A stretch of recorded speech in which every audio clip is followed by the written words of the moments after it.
Engagers, this is Professor Game, where we interview successful practitioners of games, gamification, and game thinking who bring us the best of their experiences to get ideas, insights, and inspiration to help us in the process of using games and gamification in our daily lives, for example, to learn what we are teaching. And I am Rob Alvarez. I work at IronHack, teach at IE Business School University, and so much more, and host this podcast.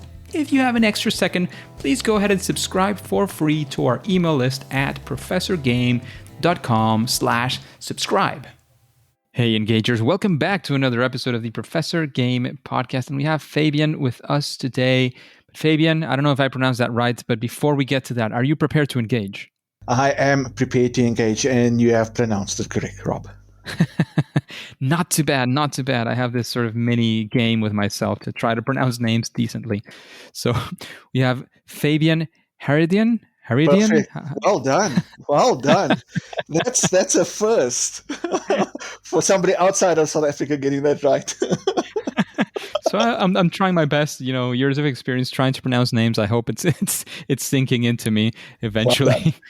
Well and we have Fabian with us today because he is a Gamification Digital Enablement Manager, and as well, he sits on the Gamification steerco at First National Bank, South Africa, with years of experience delivering gamification projects across learning, sales performance, and across the entire First Rand group.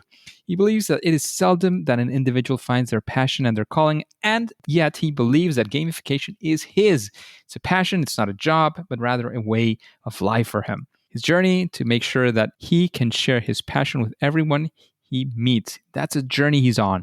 And this passion has been extended to his organization, where 2,000 staff members attended a gamification masterclass that he held.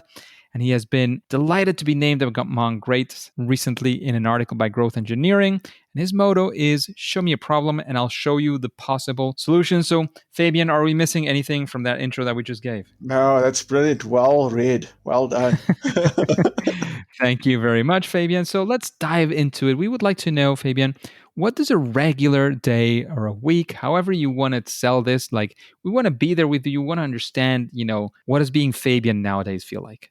Well, lately, I think I had a chat to you before the session, but probably a day starts off with sunshine coming into my room. I can't sleep anymore.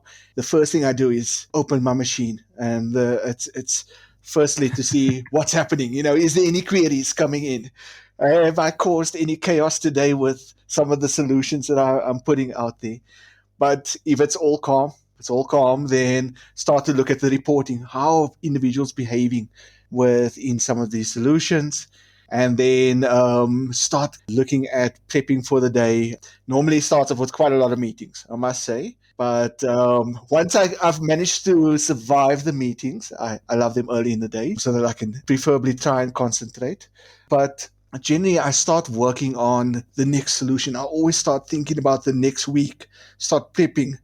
I spend a lot of time thinking of some of these solutions, even before I've put pen to paper, start drawing or coming up with a narrative. I spend a lot of time thinking, researching, finding what's happening out there. Is anybody else working on something like this? And how can I draw experience from that? So generally, that's how it starts. And I always plan to make a lot of time to read and to research, but that plan never works out exactly that way. So your day is always quite busy. I always say that gamification is not one of those things that you build and leave it. It requires constant evaluation to ensure that things are happening the way you want it to take place. Amazing. Sounds very exciting. Plenty of things to do. Plenty of meetings as well. Nobody loves those usually. But, it is the way to go pretty often in many organizations. And I think, there's a good side to meetings as well. So let's get on with that and actually go for a difficult time, Fabian. It's probably not going to be a meeting, but it's one of those times that you would call a fail or a first attempt in learning, perhaps even your favorite fail when using gamification. Can you tell us, please, that story? We want to be there with you and take some lessons as well from that story.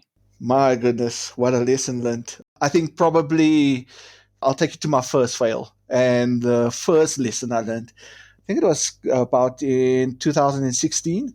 I just discovered the software Mambo.io, and our CEO said, is there anybody that can work the solution, can, see how to use the software? And I quickly went onto it, had a look at it. I'm like, no, man, this is easy. I can work this. This is no problem. But he just discovered gamification. And he said to me, okay, Fabian, what I want you to do is I want you to go on a course. I found this course from Professor Kevin Wellback, Coursera, completed the course, and he says, okay, fine, well done, you passed. Now I want you to create your first gamified solution. And I must say, what a scary situation, having to create your very first solution, not having a network. That, like, now I've got a network that I can contact. It's like, guys, this is what I'm working on.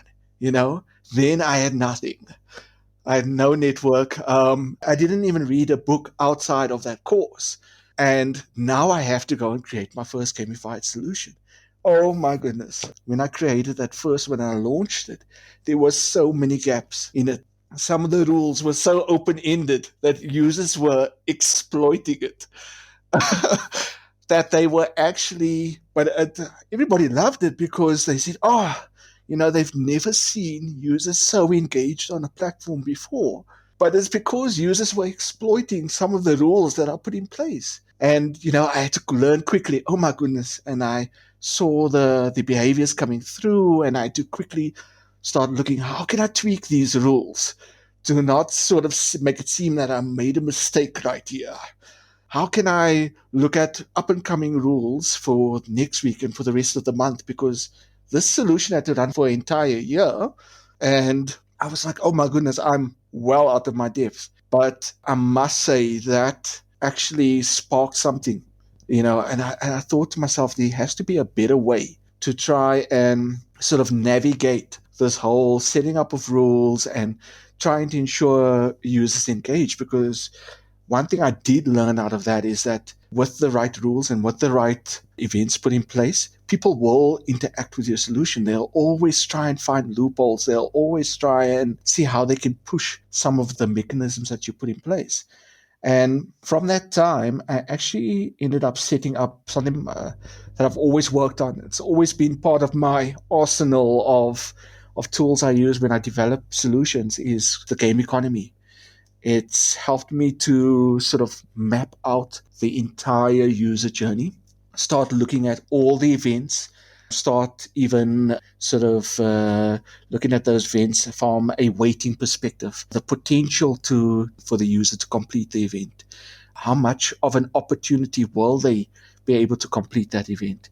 Starting to look at, once they've completed it, what are the feedback loops? And then essentially also start looking at win states and states of failure that the user might find as part of this journey.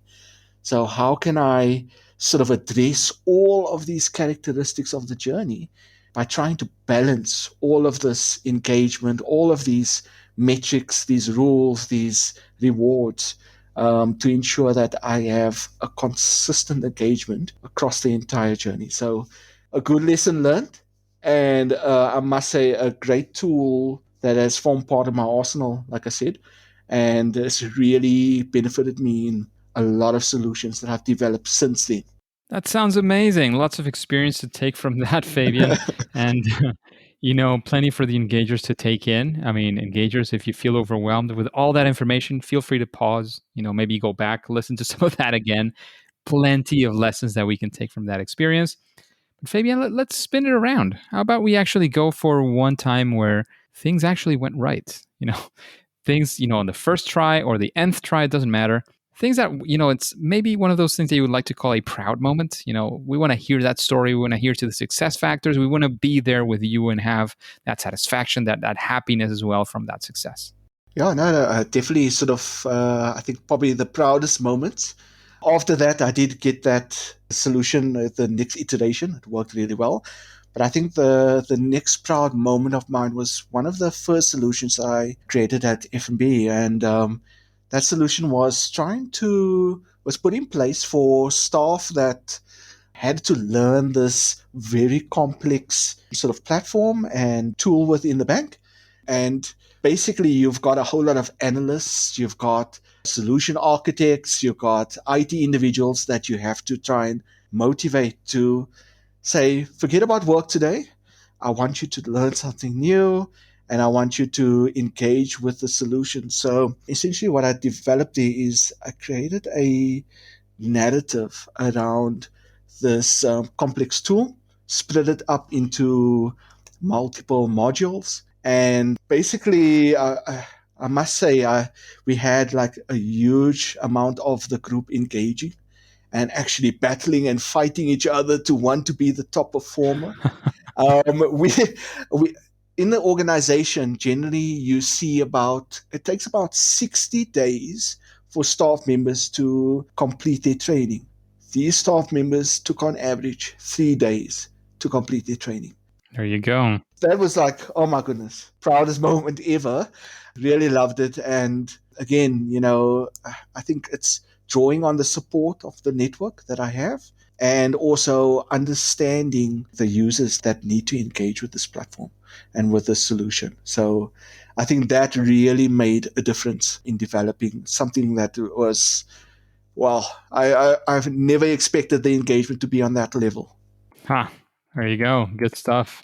And this training was at the bank, right? Yes, it was within the bank, and it's now used to train all new staff that sort of joins that group, and to train existing staff to as sort of like constant reminder on how they're supposed to work with this tool, because people become very specialized. So they only know their aspect of the tool. They don't understand that there are probably 9 other aspects of it, and they don't understand how they fit into the bigger picture.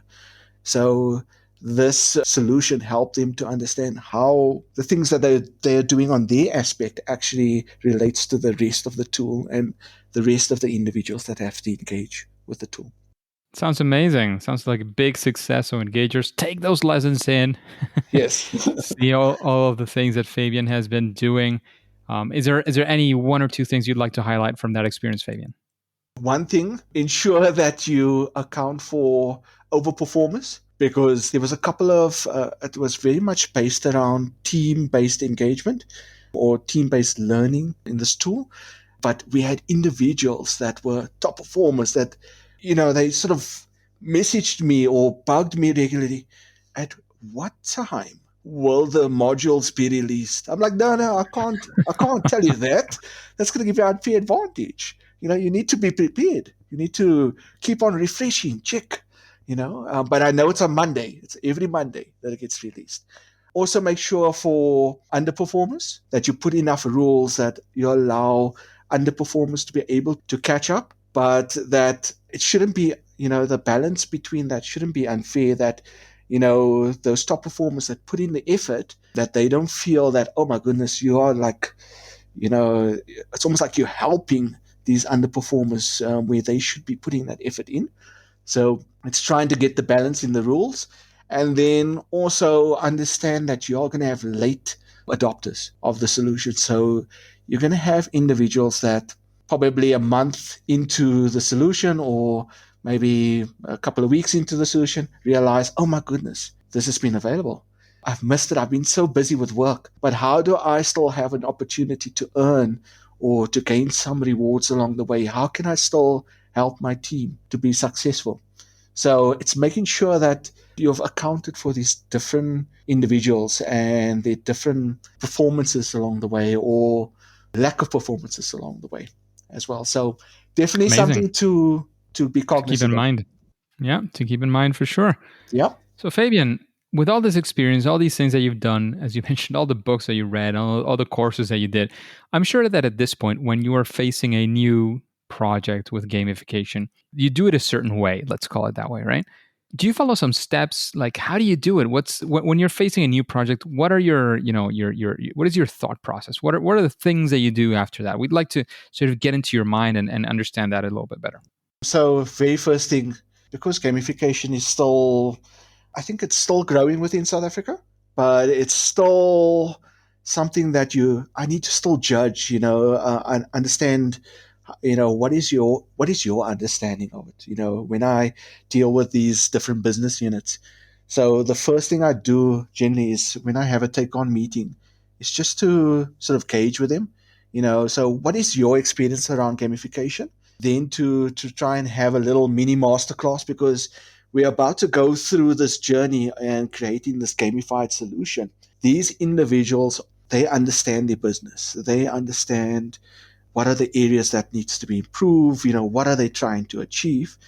But when I'm asking or working through this framework, I need them to understand, why am I asking this? I want to understand, what is your objective? Who are the users that we need to engage as part of this journey? And then once I've got a good understanding, or they've got a good understanding of gamification, I start kicking off with the framework. So what I found that works really well, I use the Blue Rabbit framework from Bernardo. I found that it works really well. So what I like to do is try and sit with these teams. Some of them have weeks, months to sit and analyze their what needs to go into their solutions. And some of them maybe have like a couple of days, but I find that the framework is quite flexible depending on the type of engagement you need to have with the team. And then it also helps me to come up with a solution and to test it before I start actually building it out. So that helps quite a bit. And then I think the next step for me is to start looking at this game economy. So the game economy, once again, I start looking and I start imagining this journey. Start looking at the behaviors that are going to take place within it. Is there any gaps within it? What feedback mechanisms do I need to build in? And then after that, once I've got that game economy mapped out, I wish you could see my desk right now. There's loads of drawings. I start to sketch and I start to draw.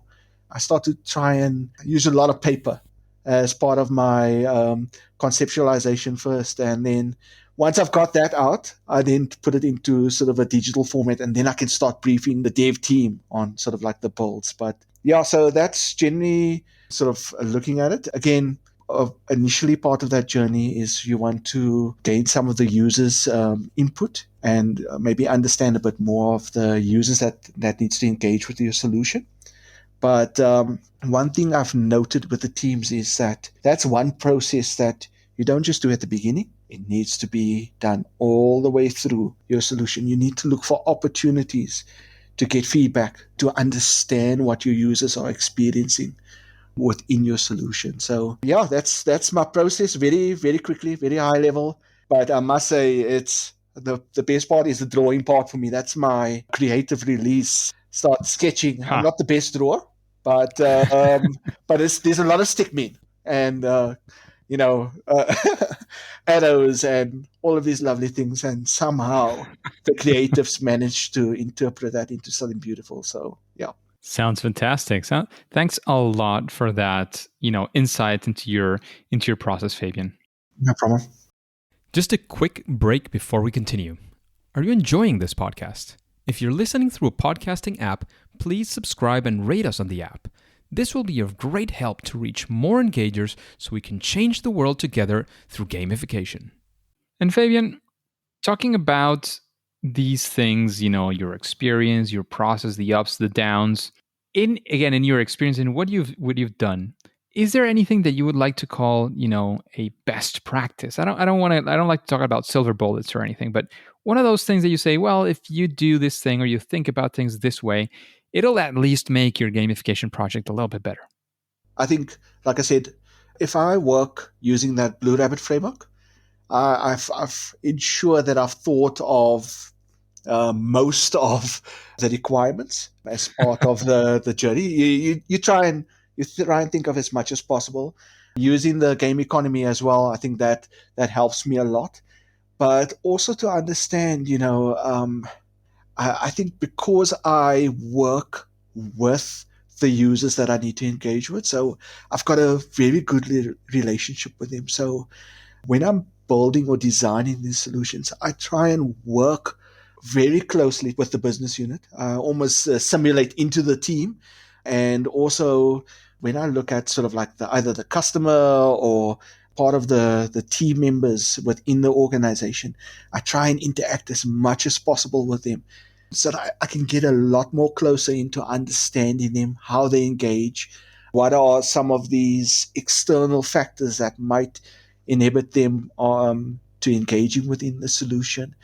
I think it really helps me to develop a solution that at the end of the day has a greater chance of being successful, where I actually feel sorry for those individuals that don't work within the organization, don't work directly with the customer. You're sort of like far away from the customer. You get just this data to say, oh, well, the customer engages in this way, they've done these purchases, but that's within that scenario. It's outside of maybe the gamified experience that you're about to create.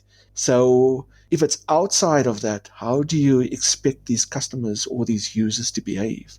How do you ensure that your solution is potentially going to be successful? So I think it makes it so much harder, but I think I'm happy where I am, working so close to my users that are potentially going to engage with my solution. Amazing to know that you're happy with what you're doing as well. That makes a lot of sense. And for you engagers, if you cannot be that close, look for ways. There's sometimes, there's creative ways of getting closer to the actual and final customers, people who are actually using the things that you're creating. So use your creativity. If you can't be there, do something about it. Yeah, I think I've just been lucky with this, being that close. But I think definitely that's a good point from your side. Amazing. So talking about recommendations, you've given your recommendation, that best practice that you were mentioning. When you're hearing these questions, when you're sort of feeling the vibe of the podcast, does somebody come to your mind? Is like, oh, I would really like to listen to this person answering these questions, or, I'd be delighted to hear this other person, like sort of a future guest for Professor Game. There's a whole lot. I must say, if I think about Bernardo, I love the way he gets excited about when he creates these, when he talks about some of the solutions that he's busy with. Jane McGonigal being one of them as well. But one thing I would love to hear, and it's probably somebody brand new. I've got a few individuals, and I'll definitely send them through to you. But I would love to hear somebody brand new to gamification, maybe like probably a year into things, and I would love to understand, how they're experiencing it right now, considering there's such a wealth of content and you've got this huge community around you that can support you. How are they experiencing it right now? How are they finding users or even designing for companies at the moment, those companies' understanding of gamification? Because when I initially started, companies would say, hi, Fabian, can you create a gamified solution for us? I was like, okay, cool. What do you need? We need some fun. Okay. So I now love that we need answer. fun. Okay, you need to give me a bit more. In what scenario? Okay, what are we working with? So I would love to know, what are these designers or consultants dealing with at the moment? Amazing. So keeping up with that recommendation, is there any book that you would recommend the engagers? And of course, let us know why you recommend that book. So definitely a book. And again, I think I'm going to stick to the newcomers. I would definitely recommend a book, Gamify, How Gamification Motivates People to Do Extraordinary Things by Brian Burke.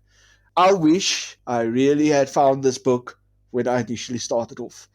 It's always great to learn from the lessons of others.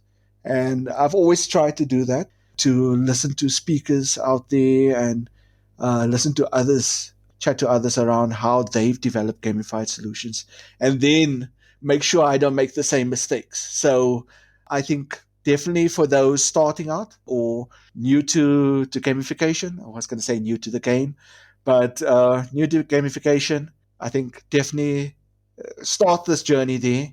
And then there's loads of other books to carry on with, but I think start there, learn from others, always look for that opportunity.